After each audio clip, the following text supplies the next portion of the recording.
Nous nous intéressons maintenant à l'influence de la charge.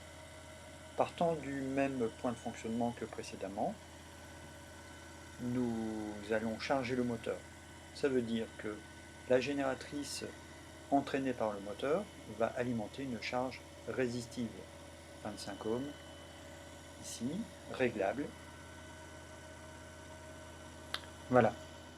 On connecte la résistance de 25 ohms et on note tout de suite la variation de vitesse. La tension affichée par le multimètre est toujours l'image de la vitesse. Elle est passée de 61 à 56, comme vous l'avez vu. Le courant a augmenté. La valeur moyenne du courant a augmenté. On augmente progressivement la charge, c'est-à-dire qu'en fait, on diminue la résistance. Donc le courant augmente.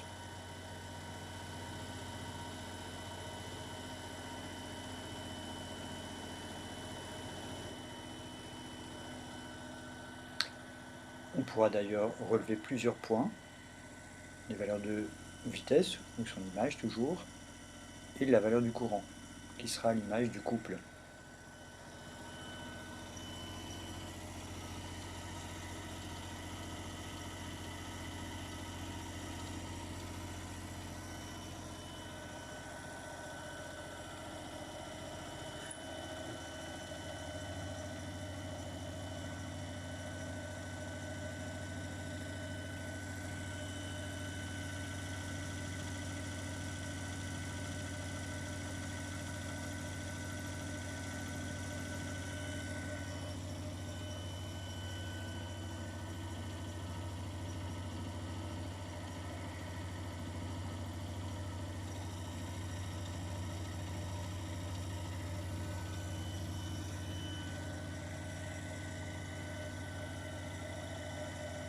La caractéristique de régulation, c'est-à-dire vitesse fonction du couple résistant, est une droite de pente négative.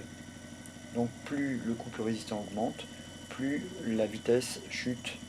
Et donc le coefficient de régulation, eh bien, c'est la pente de cette droite. Il exprime la capacité de la machine à maintenir sa vitesse lorsque le couple résistant augmente.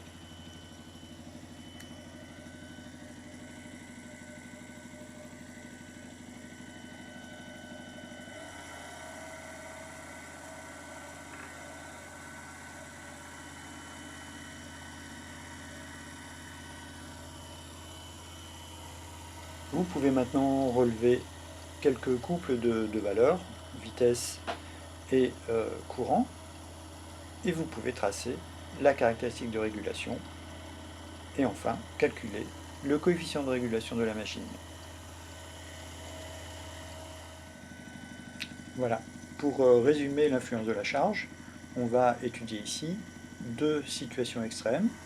La machine à vide, ici, on a débranché la résistance au banc de la génératrice.